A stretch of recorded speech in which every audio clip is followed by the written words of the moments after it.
The Sporting Dog Adventures podcast is proudly brought to you by Soggy Acres Retrievers. Whether you're looking for a black, yellow, or chocolate Labrador Retriever puppy, please check out our website for more information at www.soggyacres.com.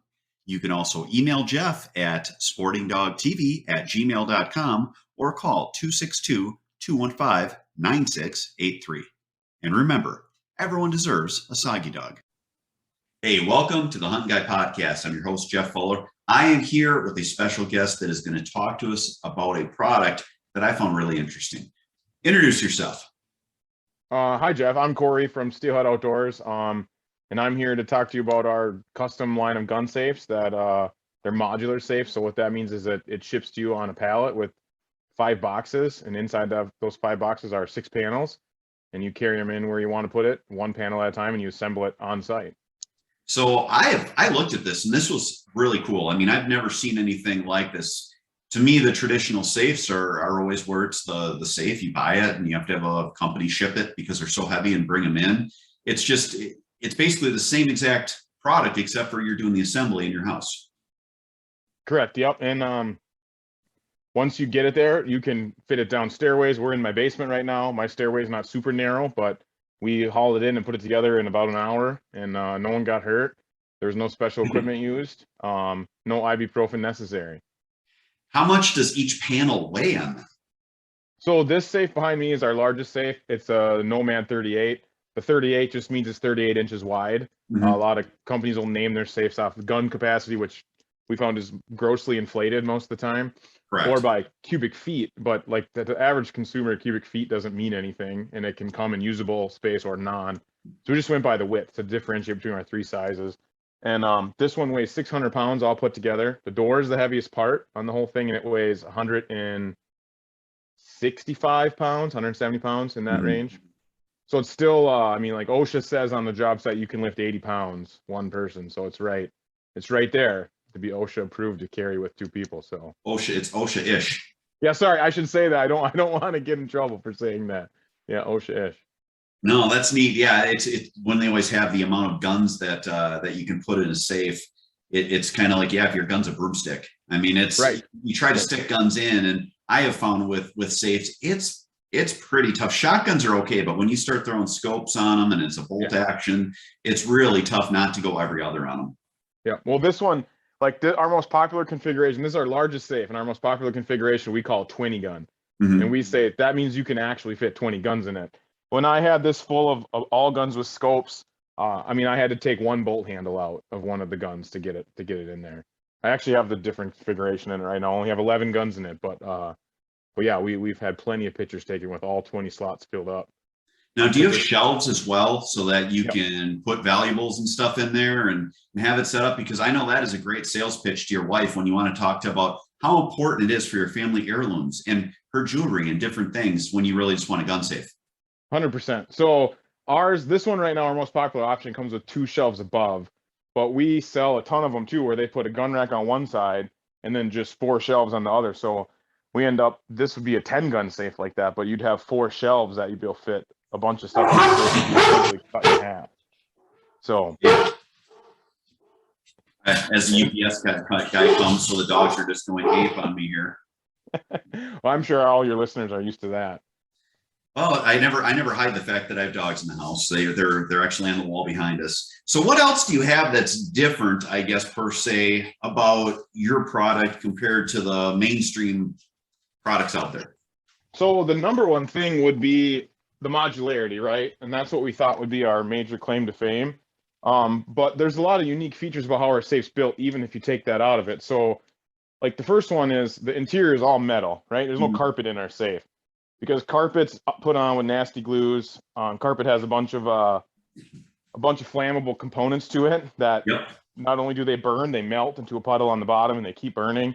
So the interior of this is all metal, and our patent actually came back about 2 weeks ago. We've been waiting for 3 years for the patent to come back. Finally came back. And what that is on our construction, the outside layer is a thick piece of metal. And between the 2 layers of metal, there's ceramic blanket material. And then there's a thinner layer of metal on it that forms the interior of the safe, hence the 2 colors that you see on this one. And that inner piece of metal is coated with a reflective coating like the heat shield on your muffler of your car. That helps push the heat away. And that whole system of these unitized panels with that construction is all patented now by the USPTO. But because the inside's all metal and we build it all ourselves, we even build our shelf brackets, right? These are laser cut formed, welded. Because we're in control of all the components, the shelving system is fully modular, like your refrigerator. So you talked about adding more shelves. It's all toolless and you just slide it in. So you could convert this from a 35 gun safe to a 10 gun safe in about 5 minutes with no tools. And you could double the capacity of extra stuff and cut the gun capacity in half, or vice versa. Now, what do you have on the doors there? The green holy material. Yep. So these are called our gear panels, and they're metal panels. Like I said, as with the interior, we make these ourselves too. We laser cut these same tabs on here. That's on the shelf brackets in the same kind of, we call flush grid system. So you take this off, you can weave anything in it. That's meant for MOLLE systems, like the backpack modular upland vest, the modular big game packs. So you can put pouches, med kits, holsters, you name it on here, and you weave them on here how you want. You snap them into themselves usually, or Velcro, and then you just snap it back on the door. So like here, this is just a laptop bag that I have it's just attached with Velcro strips because I couldn't find a MOLLE laptop bag, but it just has flame-proof bags in it to help add an extra layer of fire protection to our important documents, passports and such. Now, when you talk about your product having a patent on it, is that going to give it, like, does that have to deal with your fireproof rating on it? And how does that work? And what are the fireproof ratings on your products? I know a lot of them all have varying fireproof ratings, which then equate to different prices. Yep.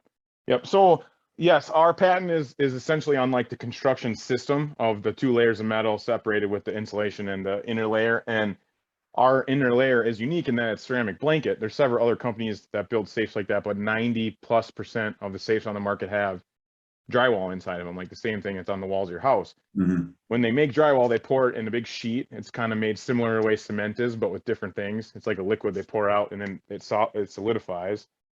And that trapped water is what makes it a good insulator in a fire. Like when you boil noodles, you can never cook noodles past 212 degrees because the water boils off at 212. That's what happens in a fire is your drywall boils all the moisture off and it stalls the temperature at 212. But while it's doing that, all that steam has to go somewhere. So it's all going inside your safe with all of your stuff. So that's why a lot of times you see guns taken from a safe in a fire and they're not burned, like the stocks aren't lit on fire, but everything's rusty. And that's all the chemicals that get discharged from the drywall inside the safe.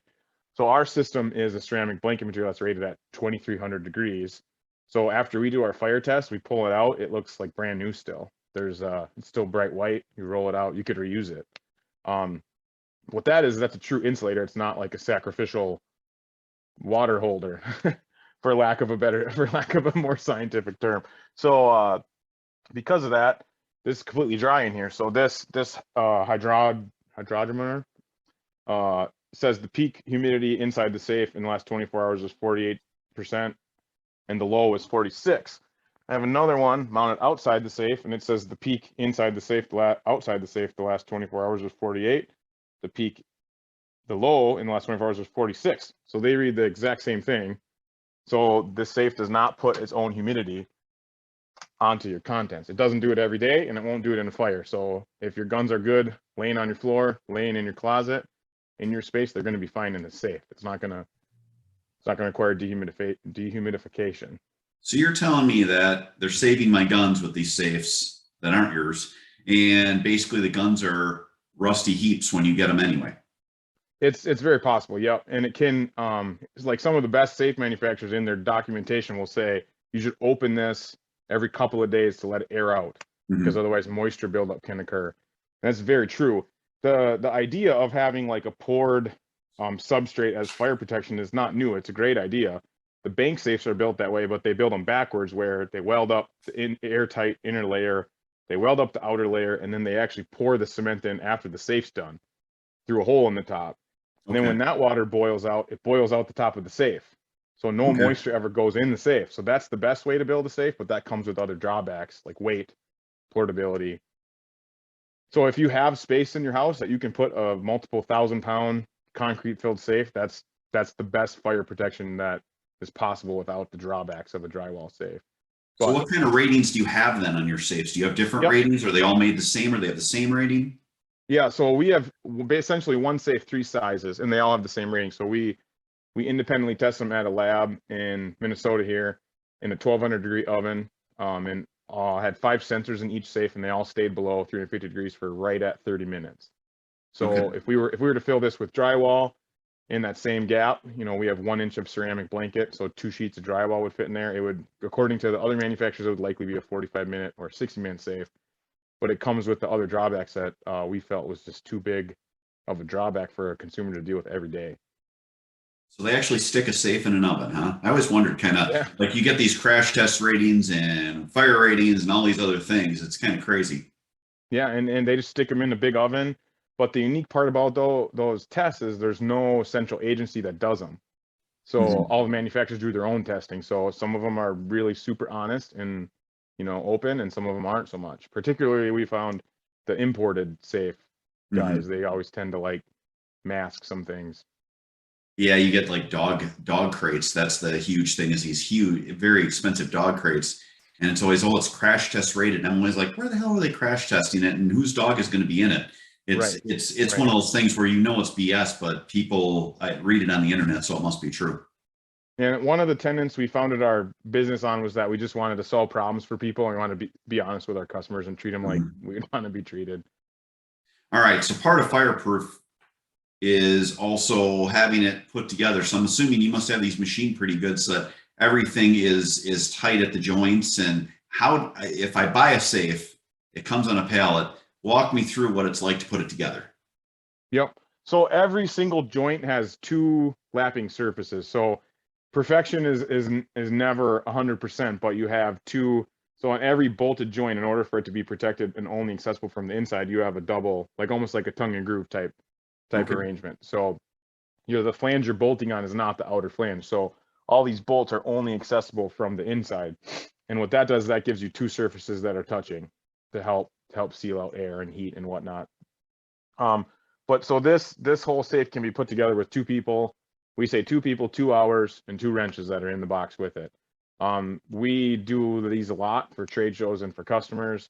And like, we did one last week, and it was about 25 minutes, but we've done them hundreds of times. So if it's your first time, I would give yourself more than 1 hour, and you should be able to finish it in 2 hours for sure. And then once you get it done, it's basically the large one's 600 pounds. What do the other ones weigh? Yep. So the medium one's right at 500 pounds. The smallest one, which we specifically designed to fit in closets underneath that curtain rod. We had a lot of customers come and say, well, I want to put this upstairs, but I live in an apartment. I can't modify anything. So that one is 6 inches shorter than this one. And that one weighs 375 pounds. That's our smallest one. Is it hard to take them apart once they're together if you're going to move? No, it's just as easy to take them apart as it is to put them together. It's actually quicker because your disassembly usually is quicker on anything from engines to gun safes. Now, as far as your doors, what do you have for locking mechanisms on the doors? No, that's a great question. So our locks are, so we have lock plates. So they're 1/2 inch thick, and there's 5 of them.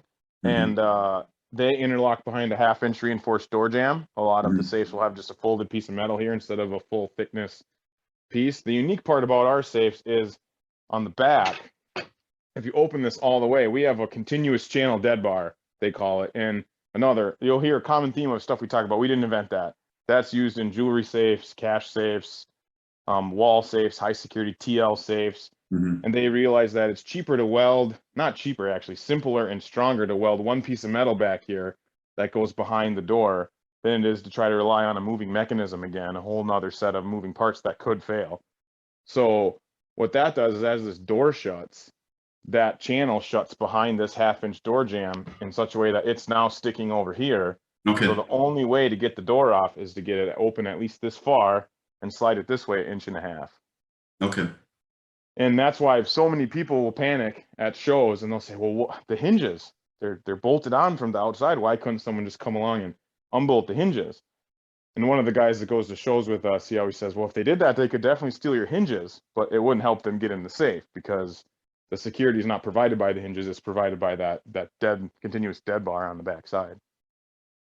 Is that a digital mechanism for typing in like a code to open it then? So this one is mechanical on my safe in my basement, but upstairs I have a digital, so we have both options. Okay. And that's actually a couple of our differentiators is when we launched, we thought, wow, people are gonna like really latch onto this modular concept, and they definitely have. But a lot of our customers have called and said, hey, I would like a gray safe, but the one on your website's too light. I want a darker gray, and I want the hardware to be black, and I want it to be a foot taller. And we say, we can do that for you. So a large percentage of the stuff we build is custom in some way, whether that's a unique color or a unique dimension. And people have really enjoyed that, and we've taken that to the locks, where we have factory direct relationships with the 2 locks that we use a lot of, but we also have distributor level relationships for people that have all the manufacturers, so we can do you really want a certain lock that you've had good luck with in the past, we'll build that for you, you know. What do your safes cost? What is a ballpark if I'm gonna try to buy one? Just ones that you have that you make, not something custom. Yeah, so our smaller one starts at about $2,700. Our middle one starts at about $3,500, and the biggest one starts at about $4,000. And you can add various options that increase the price from there. And then custom is whatever size plus whatever you're looking at doing. I mean, Yeah, if you want to customize, is it like exponentially more, or is it more of just a percentage by size? Yeah, I mean, like right now, stuff can change quickly with, you know, materials, which we've noticed in the last couple of years. But like today, I would say like 30 to 50% more than the most comparable prices I just told you. You know, to pick your color, change a dimension, have a custom lock, and all that's just increased cost from doing everything just once. Now you do just doors as well, correct? Yep, that was something that was new for us last year, and yeah, we've had like tremendous success with the vault doors. We started that. What do people have like I've got a large root cellar I want to put a door on. I mean, walk me through what a conversation is like with someone that wants just a door. Yep. So there's two versions of that, right? So the first one is like we have an extra closet in our house, or we have this bonus room in the basement, and we think a vault door would make it be useful storage. I could put reloading stuff in there, guns. And then the other one is like, hey, we're building a new house or we're adding on to our house. That's where it becomes super economical to build a gun room, because the high quality vault doors are $4,000 to $10,000, which is not nothing. But I mean, we just talked about a 35 gun safe is $4,000. So if some of these guys have 100 guns, or families in particular, you start inheriting a couple of grandpa's sets of guns, you could have 100, and that's you're pushing big money to get all those in a decent safe. And then the vault door, Are they building that in though with like concrete? I mean, I'm imagining, I guess, more like a bank vault type thing. What are they putting it on? Are they just putting it on a regular drywall thing, so it's not as much about worrying about fire safety as it is just prevention of someone getting in there?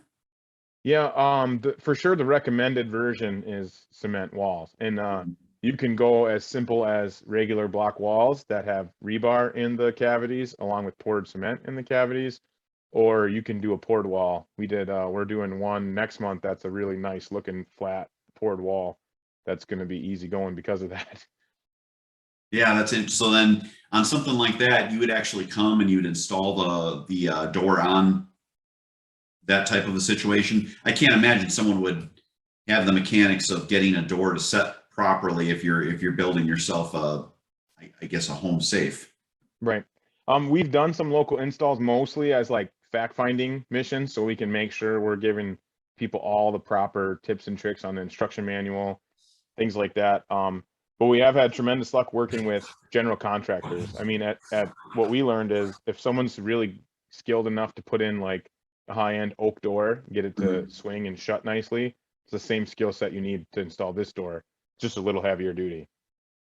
Cool. So it's funny, we were talking before we started recording, and you and I were discussing how it really seems like in today's day and age, when you have a business, especially I think the outdoors, people think that if you're in business, my gosh, you must just be a millionaire. You're just killing it. And you have to come up with a concept, you have to market, you have to work with stuff, and then build your brand. How did you guys get started, and what has that been like?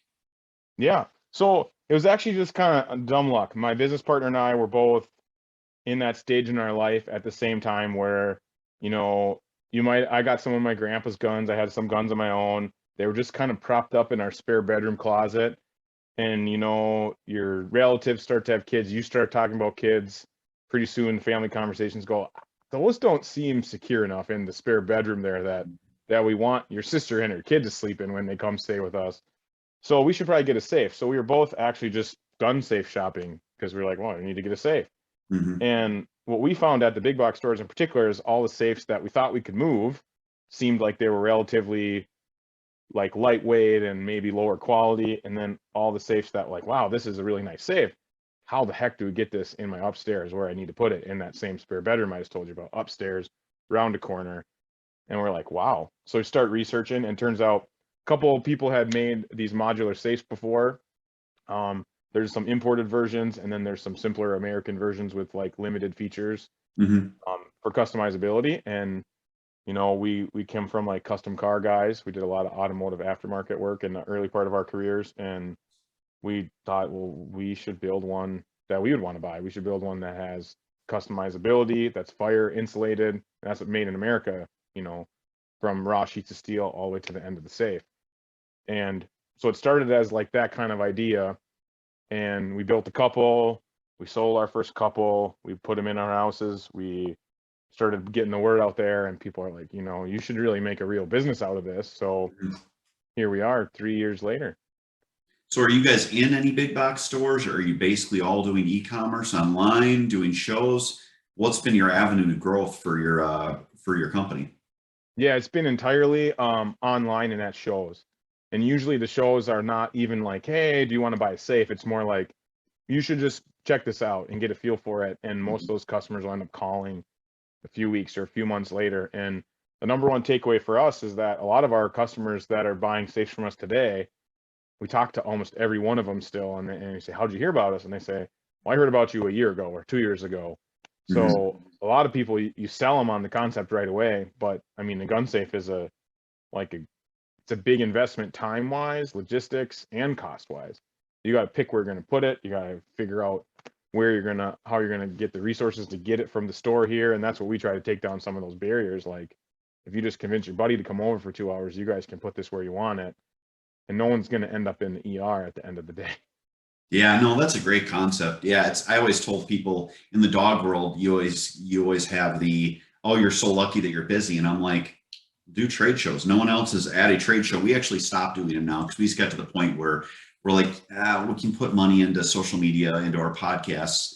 But I would be at these trade shows, and I had a national TV show, and I'm still at the trade shows advertising my product. And all the guys that are telling me I'm lucky weren't there because they pull the, oh, I can't afford to, or I don't have time to. And I'm like, you can't afford $600-800, and you don't have 2 or 3 days out of your life that you can sit there. So it's such that I don't think people realize what goes into building a brand and building a product and then going from there. I mean, you get to the point where after X amount of years, you're probably finally taking money out instead of just throwing money into it to make a living at it. And now in 2 more years, when you're uber successful, you're going to be called lucky. Right. And like you said, the shows are the place where you can show the details. When you're trying to innovate or do something different, you're not going to win a spec war against one of the big guys, right? Correct. Like, someone's going to sell dogs cheaper than you, or someone's going to sell safes cheaper than us. And the devil's in the details. When you grab it and you touch it and you hold it, you open the door, you shut the door, you realize, wow, this handle is really smooth. Why is that? And then you get to talk to the guy that designed it, and he tells you because every single moving point has a greased metal bearing in it instead of just laser cut pieces riding on each other, or that the door hinge has ball bearings in it and also the same oiled sleeve bearing. And that's why everything feels so smooth. Those are little details, but they all cost money, and they all take time to figure out, you know? So where do you do your production? Do you guys have a smaller production footprint, or do you have a larger place? Are you looking at expanding and increasing production? It's got to be a rough time for business right now with everything that's going on. Oh yeah, it's super tough. So we because of the limited availability of like medium-sized spaces right now, we're spread across 3 locations. So we have a place here where we store cold storage in my place and forklift.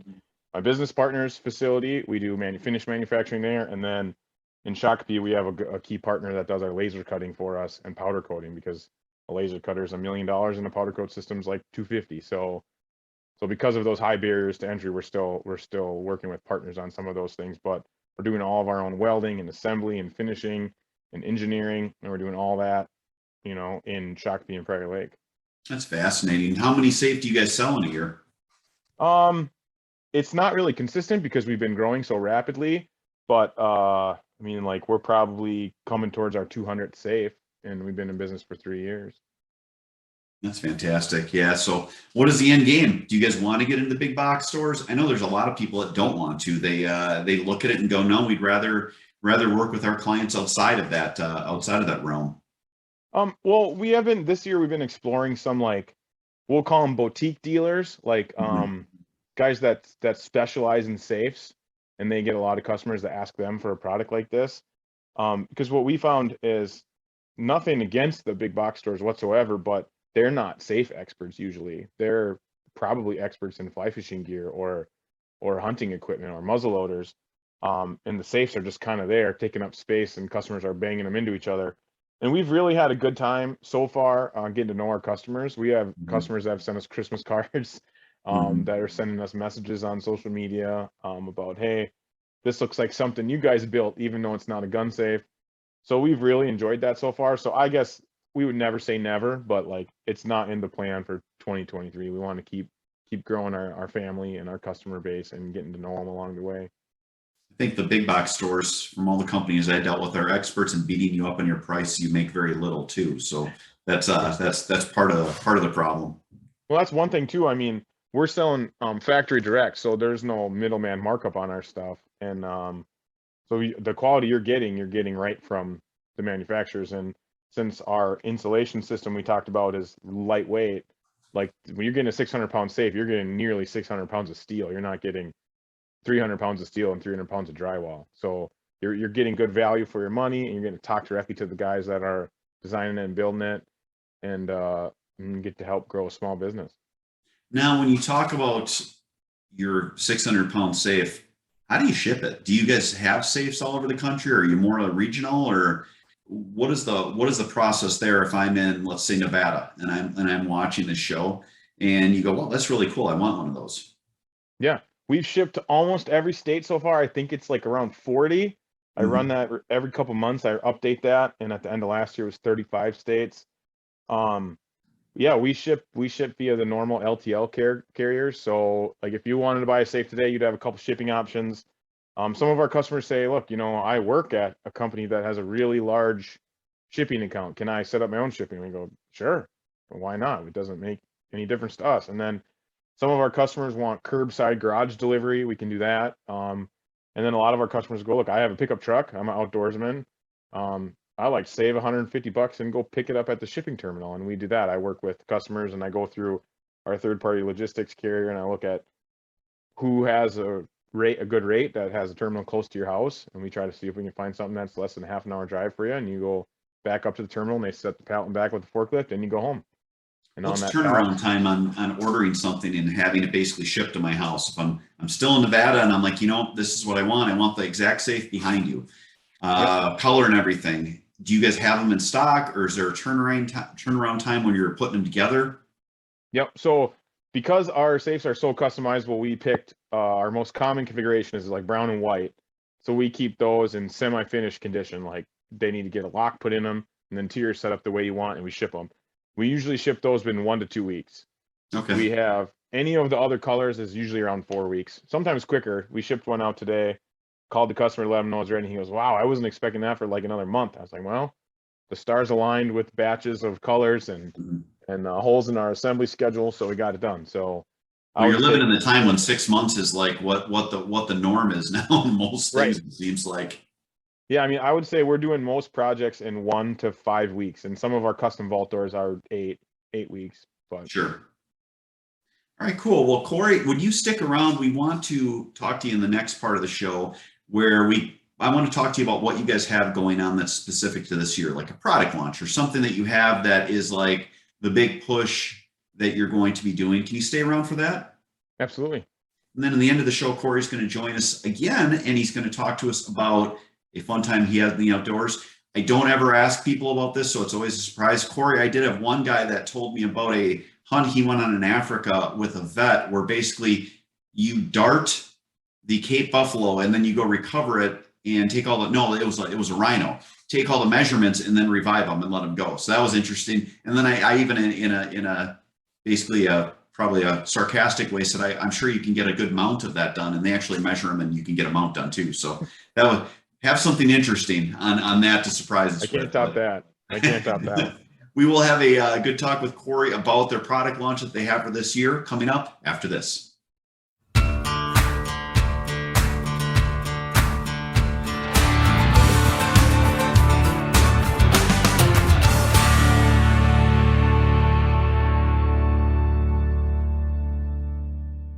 Welcome to Boucher in Janesville, where customer service is our #1 priority. Our customers come back to us because of the experience that we provide for them. We're here to make sure that we find you the right car, one that fits your budget, and do so in a timely manner. When we say we ride with you every mile, it means we care about you and how you are treated. Estamos con personal que habla español en los departamentos de servicio y venta. Our certified technicians are here to help you with all your service needs. Visit us today at Boucher.com.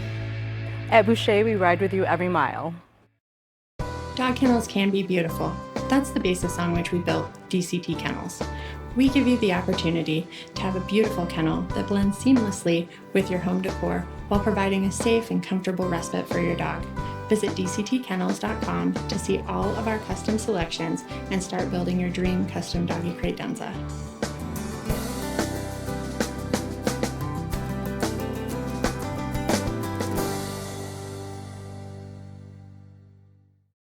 Hey, welcome back to the show. We're back with Corey from Steelhead Outdoors. Corey, what do you guys have that is specific and special to this year at Steelhead Outdoors? Yeah, so this year we're launching a new series of safes. It's very similar to our bread and butter safes as far as construction and technical specs are concerned, but we're coming up with some cool new features that will particularly appeal to sport shooters like 3-gunners, competition guys, the tactical crowd, because we focused our initial launch on mostly the hunting market. You can see the magazines we advertise in, the podcast we go on, just because that was the way that we all came into shooting from. Sure. And most people come in to shooting some way or another, and then if you're in it long enough, you'll pick up the other parts. And so we just thought it'd be more efficient to, deal with the crowd of people that came into it exactly the way we did as young children, toting our shotguns around. And so now we're just, launching a new series with some cool new logos and some cool new colors and some cool new features that'll only be on that safe line. So do you develop something like that by talking to the people that are in that industry so that they're kind of like, hey, this is what I would really like to see out of a safe, and that's how you kind of devise your master plan for the year? Yeah, so what we got is, like I said, a lot of the people that they come into the guns and shooting from pheasant hunting with their grandpa, say, and then pretty soon 15 years later they're in 3-gun with their kids because it's fun and it's a blast. And well, a lot of people said, like, look, your safes are cool and all, but they look like they would be at home in a Midwestern family's house, not in like a 28-year-old single guy's man cave, depending on your aesthetic. So we had a lot of people custom ordering safes that were black on black or black on charcoal, and saying, well, I think the logo is really cool, but it doesn't fit with my motif of my basement. So the new series is just going to be edgier colors, edgier logos, some extra cool features that aren't on this one quite yet. But it's got to be kind of fun to have that stuff and also get the people asking for different things and then putting the stuff together. And I'm sure, hopefully, in social media with our world today, people are sharing lots of photos of that stuff out online for you. Yeah, and that's kind of the cool part about doing the customs. Most of the manufacturers will shy away from that, but when we say, yeah, let's hear it, let's try it, we'll give you a ballpark price. If it's something you want to move forward with, we'll build it. We start to identify patterns that people are asking for, like, hey, I really like your safe, but I would like it better if X. And that's how we came up with our vault doors. We always ask people, well, what's not on the market now that you're looking for? And finally one guy that custom ordered a safe said, I wanted to match my safe exactly, and I have your safe. That's a good reason. So we always ask people what's not on the market that they're looking for, that they're willing to pay to be custom built. And if enough people are asking us to custom build it, we figure we should probably release that as a standard or semi-standard product on our website. And when you look at that, the custom built, people get scared by the price, but you're not that overly much comparatively to a lot of this really high-end safes out there. I mean, it's not like custom built means that it's going to be at a custom built price, I guess would be the best way to look at it.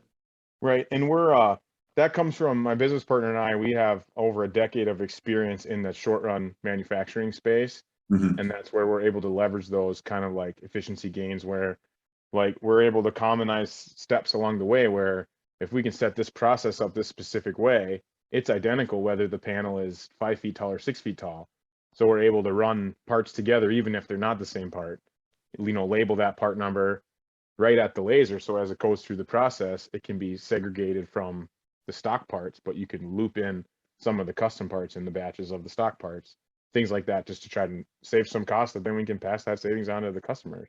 It'd be kind of neat if you could do a time lapse, basically starting with a chunk of metal and then end with a safe. I had a company called Big Dog Mowers. It was Excel Industries there in Kansas, and we did a quick segment which was like a how it's made, where my dog was a black lab and that was their mascot, and that's why they sponsored us. So we had him through. He did wear safety glasses and he had a safety vest on, and he was ready for the primetime factory tour. But it was neat because we started where they had just a sheet of metal, and then ended at the end where the lawnmower's rolling off the line. And I think they had said it's like a 36-hour process from like sheet of metal to lawnmower.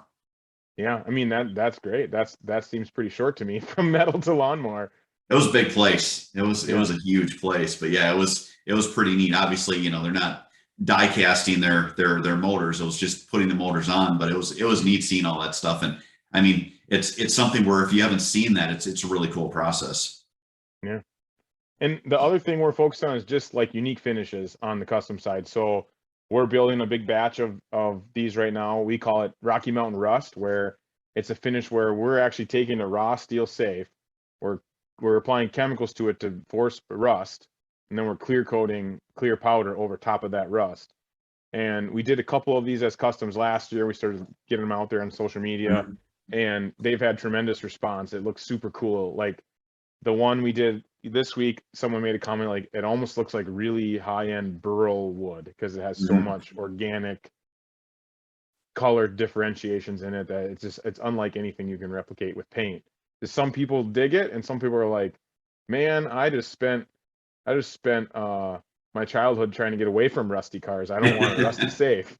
So that's where we're trying to say, we have shiny green ones and shiny black ones too. And we did a raw steel one. We did a couple of those this year already, which are really cool, where same thing, but you just skip the rust process. So you have the raw steel of the safe with sanding marks, grinding marks, everything. And then you just put clear coat over that. So you kind of see the imperfections and the beauty beneath. Like that was really popular in the bicycle world at a point, and I think it's coming back now. It's just cool, unique stuff that not a lot of other people are doing.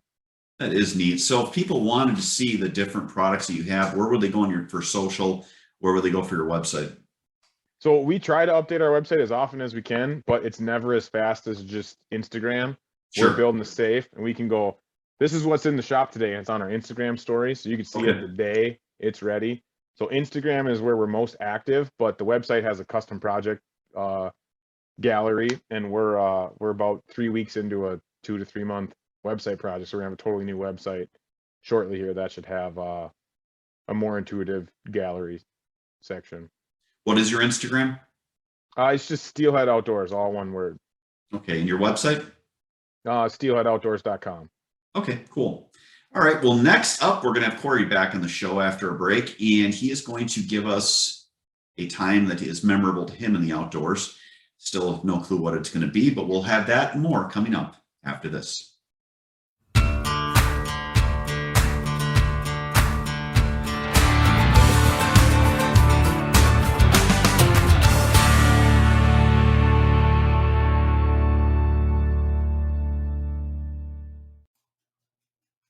If you love the shooting sports like I do, you need to check out our friends at Meyer Outdoors.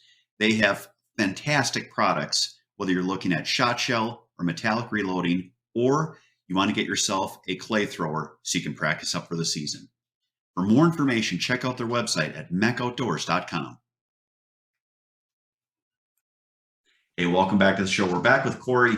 Corey, as always with our show, we want to talk to you about a memorable time that you've had in the outdoors. Yeah, so the person who introduced me to the outdoors is my grandpa. So my dad, he was raised by my grandpa, but he never really took to the outdoor stuff too much. I mean, he likes boating and such, but he took to the more gearhead avenue. So he's always snowmobiling, jet skis, hot rods, but never really took to hunting and fishing. So I ended up with my grandpa's fishing and hunting buddy. So my whole childhood, from the age of 5 till moved out of the house, I was always fishing and hunting with him. So a lot of the good times, I think, are fishing stories, just because we got to do more of that, longer season. And the one that's memorable to me was we were out in South Dakota and we were fishing, and the weather was hot, the conditions were not great.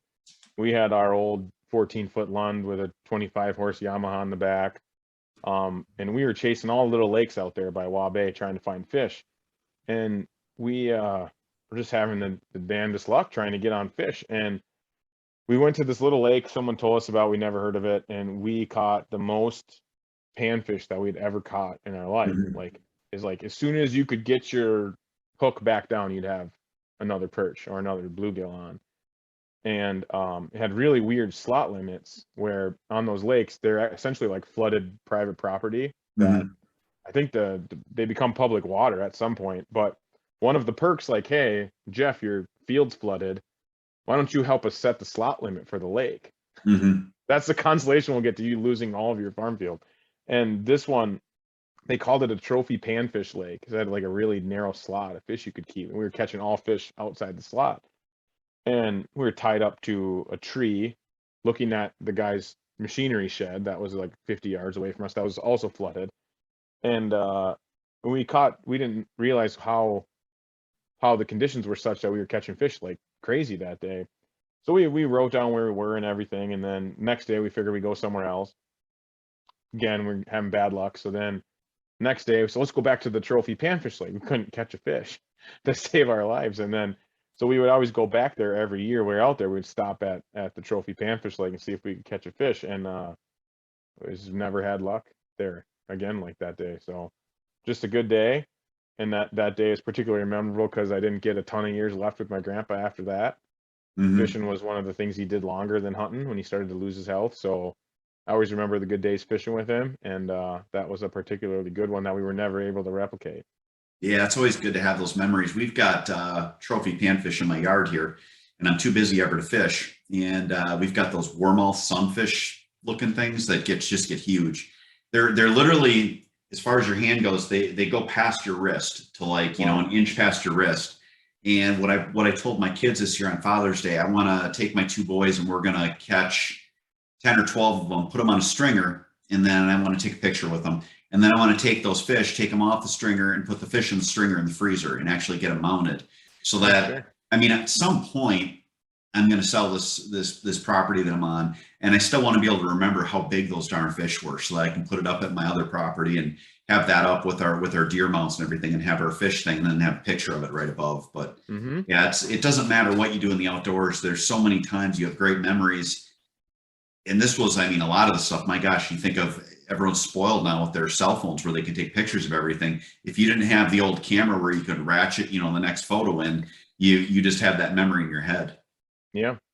Yeah. And that's in my son's play area, hanging up are two pictures of my grandpa. And like you said, there wasn't very many pictures of them doing their outdoor activities. So one is like on a caribou hunt, and one is he was fishing in the early 80s. Someone had some kind of camera and took a film picture of him. Probably put like a hood over themselves and pulled the thing off. And yeah, who knows? But yeah, it's not the thousands of pictures like we have now. That's for dang sure. No, that is not. So Corey, I do want to thank you for being on our show again. Please, again, tell folks where they can find out more about your great products. Yeah, so Instagram, Facebook, Steelhead Outdoors, all one word. steelheadoutdoors.com. Our phone number is on the bottom of every page on the website. There's a contact us button on almost every page. We want to talk to our customers and prospective customers. If you have any questions, call. It'll probably be me that'll answer, or one of our other couple of guys that we have. So if you're willing to talk to us about how we can help you keep your stuff safe, we'd love to help. And thanks for having me on. Modular Safes, safe doors. They've got a lot of cool things. You can even talk to them about customizing things. Check them out, steelheadoutdoors.com. They are a neat company. They were brought to me by someone that I very much trust that said that they were a wonderful company to talk to. So that's why they're here on the Hunting Guy podcast. I do want to thank everyone for listening to today's show. Stay tuned next week for a great episode. Thank you again. Everyone have a great week and God bless.